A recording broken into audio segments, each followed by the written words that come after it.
sidoo qof wadanka ku iman karo caadi laga qaato dalka Luxembourg dhaqaalaha Luxembourg soo galeysiga opportunity chance ka banaan waxbarashada iyo shaqooyinka wadanka okay Luxembourg saan ku iman karaa yeah of course Luxembourg saan ku iman karaa okay qofka Soomaaliya jooga sida Luxembourg ku iman karaa waxa weey waliba shaqooyinka sida mishaarada lagu kala qaato ama salariga dalka laga sameeyo intaas oo faahfaahsan waxaad ku arki doontaa فيديو جوديهيسا dalxiis wadanka loo yimaado boqolaal kumanaan dalxiisayaal ayuu Luxembourg soo dhaweeyay sanad kasta wad ka mid noqon kartaa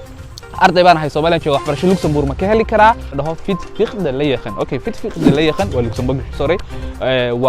waa information general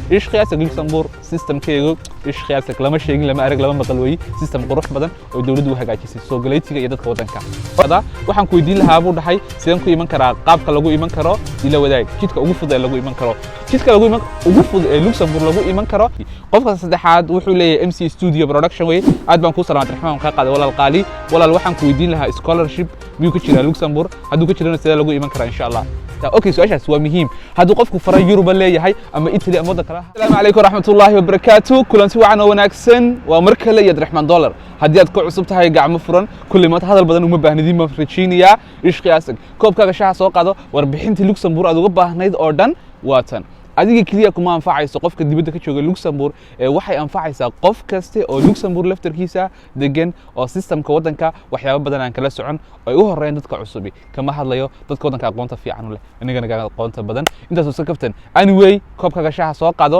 waxaan ka dalbanayaa channelka please subscribe da intaan warbixinta daawan aan ku tirnay 1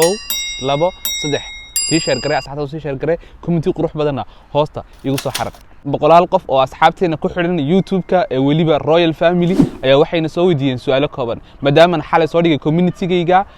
su'aalaha qabta dalka Luxembourg soo weydiiyay maadaama fiidiyogan yahay fiidiyoga dambeyseen kaga hadlayo wax ku saabsan dalka Luxembourg macnaha fologyada horaan sii wadanaya laakiin waxyaabaha ku khuseeya waxbarashada dhaqaalaha soo galeytiga iyo waxyaabahaasi fiidiyogan runaantii waxaan rajaynaa inuu noqdo fiidiyo warbixin fara badan aad ka heshaan oo muddo badan waxa way su'aalo kale aynu iiga baahaneen Luxembourg qofka Luxembourg muxuu u baahan yahay qofka Luxembourg jooga ayaan ka bilaabayaa lacagta lagu shaqeeyo Luxembourg qofku Luxembourg hadii uu ku shaqeynayo laba shaqo qofka kala shaqeeya qaybta shaqadeena ku horeynaynaa waxaanu kala sameeynaa objectives ay u kala sareeyaan qaybta shaqada qofka Luxembourg jooga laba xirfadood buu ku shaqeeyaa qof waa qof professional oo xirfad leh oo haysta shahaadad diploma qofna waxa weeye qof aan xirfad lahayn qofka xirfad aan lahayn salary-ga wadanka helo wadanka wuxuu kala leeyahay minimum salary iyo maximum salary oo kala lacagta ugu badan ee qofka mishaar u qaadan karo iyo lacagta ugu yar ee Luxembourg qofka mishaar u qaadan karo waxa weeye 2300 oo euro euroduna waxaad ogtihiin dollarka xogaa way ka qaalisan tahay boqolkii dollar wuxuu marayaa maanta ahaan aan fiidiyogan duubayo 106 euro ayuu maray macnaha boqolkii euro wuxuu marayaa 106 dollar oo lacaga dhamaan halka ma soo dhigi doona xisaabta oo dhan iyo wax kasta oo ka hadlayo haddaba Luxembourg qofku su'aalihiina gadaal baa inaga jawaabi doonaa okay waxbarashada Luxembourg soo qofku waxbarasho ku bilaabi kara waxbarashada Luxembourg system waxbarashada ee Luxembourg waa system ballaaran weey qofka soo galeytiga iyo inaga khuseeyo okay systemka soo galeytiga laba u kala baxaan inuu qofku 25 sano ka weyn yahay iyo inuu qofku 25 sano ka yar yahay hadduu qofku 25 sano ka yar yahay wuxuu tagaa iskuul buu tagaa soo galeyti yahay waxa laga dhisaa luqadda muddo gaadhaysa 2 sano ayaa laga dhisaa luqadda waxa dadka laga hadlo luqadda Faransiiska oo ah luqadda ugu badan ee shaqooyinka qofka dadka immigration-ka ama tahriibka ku yimid wadanka soo galeytiga ay ku shaqeeyaan okay luqadda wadanka laga hadlo waa Luxembourgish waa luqadda wadanka origin-ka uu leeyahay laakiin Luxembourgish gadaal laga bartaa laakiin qofka inta hore wax laga dhisaa luqadda Faransiiska si uu bulshada ula shaqeyn karo oo la macaamili karo professionalka ama xirfadda uu rabana boqolkiiba 90 u diyaarin karo ugu fududaan kartana facility baa la dhahaa qofka lagu fududeynayo marka inta laga yimaado qofku wuxuu tagaa Kilisha iskuul dhaho Kilisha waxa lagu qaataa 2 sano okay Kilisha dooba loo kala baxaa markuu qofku inta soo dhameeyo qofkii doonaya inuu shaqo tago toos ayuu shaqo bilaabaa shaqo xamaaliye shaqada xamaaliga ismiin maaha shaqo professional okay 2300 oo salary ayuu sanadkii ayuu bishii ku shaqeeyaa طبعا hadii full time shaqeeyo oo 8 saacadood qofka professionalka ee diploma qaata wuxuu bartaa xirfado gaar ah oo wuxuu diyaariyaa laba shahaado shahaadada CCB oo capacity-ga qofka ka hadlaysa oo qofka waxbarashadiisa waxoogaa iska normalka tahay oo wax lagu bartaa sidii aan fiidiyada hore kaga soo hadalnay madbaxa nuuradda iyo waxyaabo badan khibrado badan baa lagu bartaa laakiin qofkaasi CCB ayuu ku shaqeynayaa mishaarkiisuna iska mishaar normal weey qofka diploma ku shaqeynaya DAB-na 3 sano ayuu diyaariyaa xirfadahaas dhamaan waxa la diyaariyaa 3 sano 3 sano inta diyaarinaysid adigoo ardaya sanadka koowaad hadii aad xirfadaha qaar qaadato xaq waxaad u leedahay inaad shaqeyso 3 maalmood 2 maalmood iskuul tagto waxa bixiya warbixintaas oo buuxda waxa bixiya Central Informationka ama meesha waxa way wasaaradda warbixinta ayaa bixisa waliba loo yaqaano Chambre des Métiers Chambre des Métiers Luxembourg waa maxay Chambre des Métiers Luxembourg halka ma soo dhigi doonaa Chambre des Métiers de Luxembourg wuxuu bixiyaa ardayga wuxuu ka saacidaa sidoo ardaygu professional xirfad u sameyn karo iskuul sidoo heli karo tada kale natiijadiisa qofka ay ku xidhan tahay inuu DAB qaato inuu CCB qaato halkaas marka laga yimaado qofku markuu professionalka inta ku guda jirana oo shaqeynaya wuxuu helayaa mushaarka ugu yar oo qofku helo hadii uu DAB qaato 2300 buu qaadanayaa 3 maalmood wuxuu tagay shaqada 2 maalmood iskuulka inkastoo ku xidhan tahay qofku maadada uu qaato oo xilligaas maxay ahayd inay uu baranayo tusaale kale maadooyinka qaar waxa jira hal maalin ba iskuulka tagaa 4 maalmood wala shaqeeya maadooyinka qaar 3 maalmood ba iskuulka tagaa 2 maalmood bala shaqeeya waxay ku xidhan tahay taas depend on waxay ku xidhan tahay baan nidhi waxay ku xidhan tahay qofku maadada uu qaato macnaha professionalka uu qaato marka inta laga yimaado qofkii doonaya inuu waxbarasho jaamacadda Luxembourg tago isagoo qaxootiya oo wadanka soo galay wuxuu sameyn karaa markuu kilisha dhameeyo waa inuu tagaa kilisha 3 inuu tagaa ama inuu tagaa glass 4 la dhaho oo glasska afraad saddexaad waxbarashada systemka Luxembourg hoos baa loo soo degaa dusha laga yimaado 7 CCM 5 sasa loo socdaa 7 CCM dadka Faransiiska garanay waa toddobaad lixaad shanaad afraad sasa loo socdaa kadib qofku marka uu waxbarashadaasi uu dhameeyo waxa uu xaq u leeyahay inuu jaamacad tago hadii una waxa way ka qiimto khaasim una dhiganayna oo qofku DAB haysto oo jaamacad rabo wuxuu sameeyay DT oo ka sareysa DAB-da DT marka uu sameeyo waa professional sare weeyi qofka waxa way 5 maalmood iskuul burigtaa DT markuu dhameeyana wuxuu tagayaa hal sano oo waxa way DT u diyaar 2 sano DT kadib qofku wuxuu tagaa naad iskuul kala dhaho 2 sano naad dhigtaa markuu naad dhigto 2 sano qofku وناد كلام سكول كناد كلا دهتو امتحانka ku baaso qofku wuxuu xaq u leeyahay inuu jaamacad tago kadibna professional kale ama xirfad kale halka ka sii barto waxay ku qaataa waqti badan oo laba sano kilisha wuxuu qaataa 2 sano 2 sano waxa qaata DT ba qaata 2 sano waxa qaata naad marka inta laga yimaadana university iyo jaamacad baad ugu gudbaysaa hadii imtixaanka naadka ku guuleysato okay طبعا taasi waa gaar shaqaalaha waan ka soo hadalnay lacagtooda qofku intuu kala helo qofka full time shaqeeya isagoo professional lacag 2700 ka badan uu sameyn kara hadii uu shaqeynayo extra time hadii uu shaqeynayo 8 saacadood wax ka badan hadii uu shaqeeyo iyo maalmaha weekendiga iyo maalmaha fasaxida maybe salarigiisu ilaa iyo wuxuu gaadhaa in fiican tusaale waxaan ka soo qaadayna bolonshaqi bilseeqiyaanka waxa la dhaho halka ma soo dhigi doonaa bolonshaqi bilseeqiyaanka xirfadaas oo kale waa xirfadaha habeenkii laga shaqeeyo okay logistics kale waa xirfadaha habeenkii laga shaqeeyo qofku hadii habeenkii shaqeeyo wuxuu helay lacag ka badan lacagta qofka maalintii shaqeynaya okay soo kale qofka weekendiga shaqeeyo wuxuu helay extra lacag ka badan intii hore sadaradeeda income-ka qofka soo galay uu sameynayo waa lacag fara badan markaaste xagaas laga yimid okay Luxembourg saan ku iman karaa yeah of course Luxembourg saan ku iman karaa Luxembourg saan ku iman karaa it is important saan ku iman kartaa Luxembourg hadii aad European residency haysato mise hadii aad European citizen haysato way kala duwan yihiin hadii residency haysato qof qaxootita Europe wadama iska diiwaan gelisay kama iman kartid Luxembourg ma iman kartid oo ma degi kartid waxoogaa sharciyada Europe tabcan saas bay dhigayaan inagu ma oran sharciga Europe baa saas leh okay hadii laakiin qofku haysto qofku maxaa la dhahaa citizen European hadii qofku haysto xaq uu leeyahay in wadanka deganaasho weydiisto oo dawladda la xiriiro kadibna process dawladeed maro oo kadibna halkaas waxa weey deganaashihiisi ka soo biyo okay qofka Soomaaliya jooga sida Luxembourg ku iman kara this point waa muhiim qofka Soomaaliya jooga Luxembourg imanaya Luxembourg sababtu uu imanayo maxay tahay laba sababood haddii qofku shaqo u imanayo Luxembourg طبعا وحوغا way adag tahay wadankeena dabcan Soomaaliya baasaboorkeena waa ogtahay meelo badan lagu tago waxoogaa way adag tahay qofku markuu imanayo laakiin haddii qofku dalxiis u imanayo Luxembourg oo haysto baasaboor kadib waa inuu tagaa safaaradda Luxembourg ee ku taala Ethiopia dabcan Afrika meelo badan safaaradda Luxembourg kaga taala tusaale kale safaaradda Ethiopia safaaradda Belgiumka ay ku dhex taala safaaradda Luxembourg okay dabcan qofkii safaaradahaas taga safaaradda warbixin bay siinaysaa dalxiis wadanka loo yimaado boqolaal kumanaan dalxiisayaal ayuu Luxembourg soo dhaweeyay sanad kaste wad ka mid noqon kartaa hadii safaaraddu ku ogolaato fiisa ogolaashaha taas dhibanti xeer dawladeed ay taasi ku xidhan tahay okay laakiin safaaradaha Luxembourg wadamada Afrika wadamo badan ay safaarada ku leedahay European country way ku leedahay soo kale wadamada Americana way ku leedahay dabcan qofka safaarada Google baa jira oo ka raadin karta safaarada Luxembourg halka kaga taala wadankaasi si fudud baad u heli kartaa Ethiopia laakiin safaarada Belgiumka ay ku dhex taala inta markii ugu dambeysay marka intaas laga yimaado arday baan ahay Soomaaliya jooga waxbarasho Luxembourg ma ka heli karaa okay dad arday jooga Soomaaliya waxbarasho ma ka heli kartaa Luxembourg waxooga uu yar adag tahay because waxay ku adag tahay qofku markuu soo dalbanayo waxbarasho Luxembourg ka soo dalbanayo shuruudo badan inuu buuxiyo way okay baasaboorka lagu buuxinayo dalkeena waxooga uu isku hooseeyo macnaha capacity-ga uu lahaa ka hooseeya it mean oo waxooga uu yar adag tahay inuu qofku European ku yimaado inkastoo baasaboorada Afrika badankoodu la mid yihiin waxbarashada Luxembourgna jaamacadda Luxembourg waa la soo codsaday Luxembourg University dad badan baa soo codsada systemka Luxembourg University dhexgal kadibna wixii lagu ogol yahay halka ka dhex raadi Luxembourg University halka ma soo dhigi doonaa website-keega okay marka inta laga yimaado caafimaadka wadanku waa free boqolkiiba 80 waxa bixiya dawladda 20 ka mid ah waxa bixiya qofka bixiya okay hadaad 100 euro aad meel ku tagto oo $100 $20 adiga bixinaya $8 dawladda bixinaysa lacagta gadaalba laga soo celiyo marka hore wala si wada qadima wala bixiya systemkaas waxa ku shaqeeya CNN-ka waxa weeye waa wadanka waa health care wadanka waxa uu qaabilsan okay qofku sidoo shaqo ku heli karaa hadii uu apprentice waayo okay macnaha saddex waxba u banaan inuu qofku soo qoro hay'adda shaqaalaysiinta ee dalka oo la dhaho Adam halka soo dhigi doona qofka system Luxembourg jooga ayuu anfacaya inuu tago SNJ hadii uu ka yar yahay 25 sano oo SNJ waxa la dhahaa halka ma soo dhigi doona waa service joint adult ama dadka ay caawisaa dhalinyarta ay caawisaa kadib waxay hay'adaas ka caawinaysaa qofka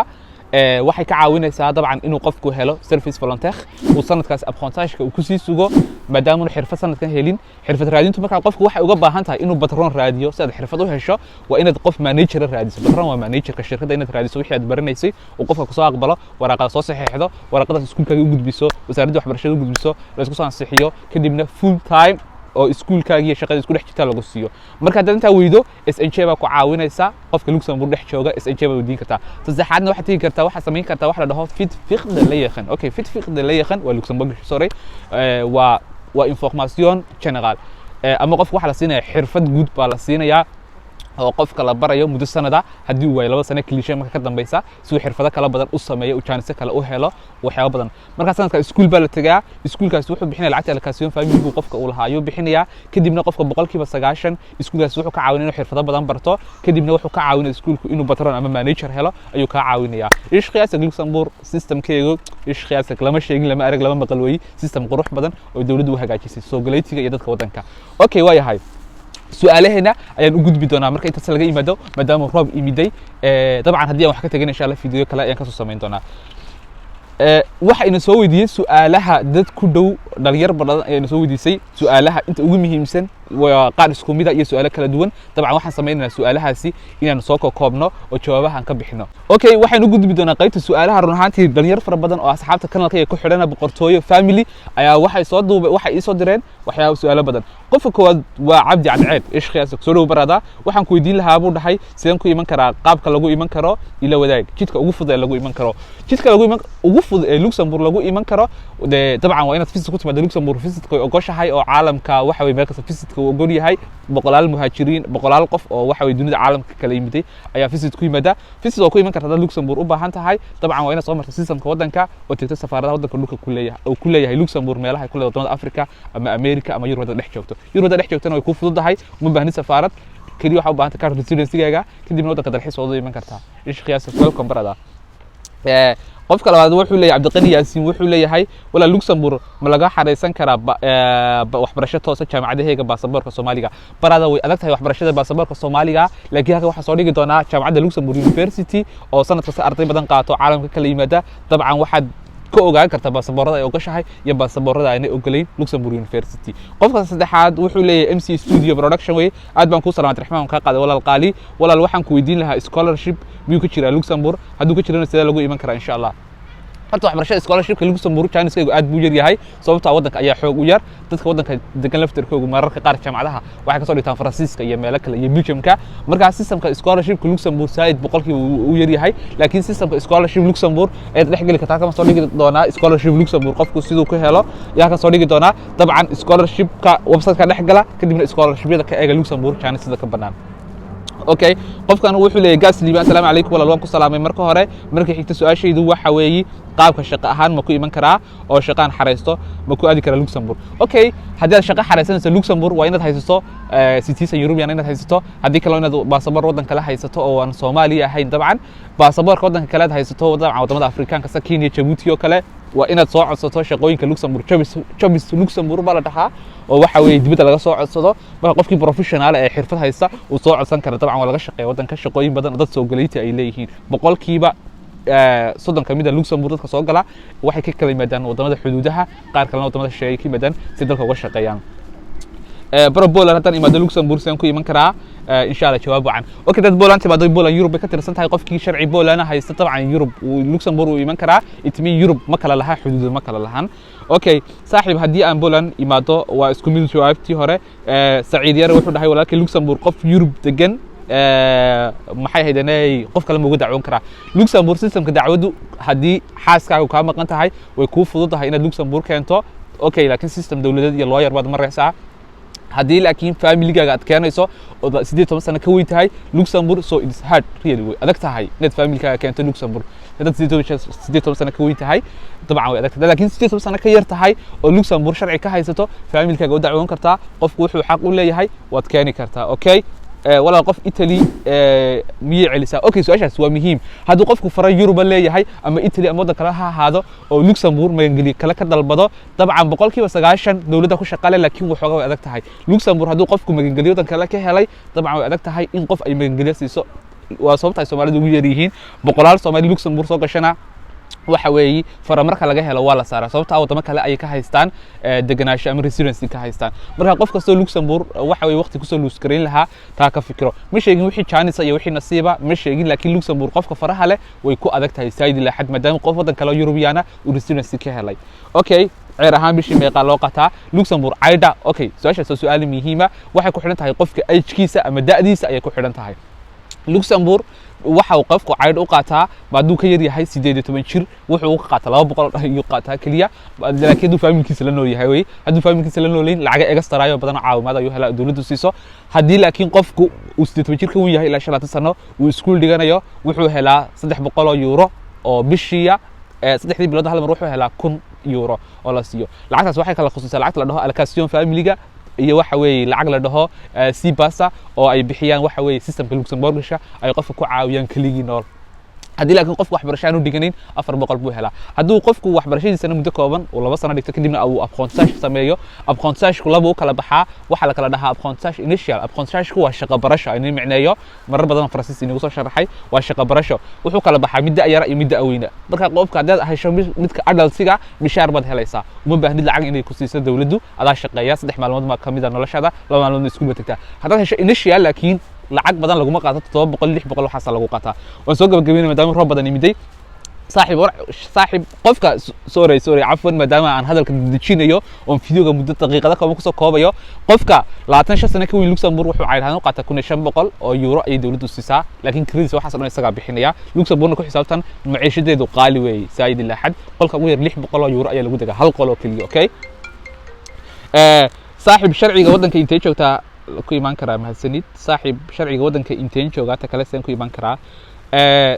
sharciga wadanka Luxembourg 5 sano ay bixisaa wadamada kale Europe 3 sano 2 sano bixiyo wali ma arag 5 sano inta badan bixisaa mid Geneva ay mid humanity ay kala bixisaa labada sharci bay badanka Luxembourg kala bixisaa hadhow qofka duu luqadda Luxembourg ka barto uu wadanka horumar cashuur soo geliyo ish qiyaasak qofkaasi wuxuu xaq u leeyahay citizenka inuu imtixaanka galo oo imtixaanka citizenka uu waxay heedanay qaato ayuu xaq u leeyahay intaas waxaan ku soo gabagabeynayaa dhammaan su'aalaheeni family empire family kingdom family Abdurrahman dollar fiidiyogan xog kaste waan kuugu soo bandhigay ish qiyaasak ilaahay amarkii halkan waxa inoo joogay walaalkay barkhad oo marar badan fiidiyo ku dhaxaragteen master Qaddafi dabcan waxaan ku rajaynayaa inaad kanalka subscribe saarto maadaama roob badan daay idinka dadtiina u qoyay fiidiyogan igu ballan qaaday waxaan rajaynayaa asxaabtida إنك كلك سبسكرايب سارتان فيديو حقي سيسان أنت فيديو لميدا كل مدونه إلى هاي أمريكي السلام عليكم ورحمة الله وبركاته أنتوا نحسي وحنا لكن هذه السؤال إرجع ترى قبطان هو سنة يقول سو قرطان الله يجيب بي كم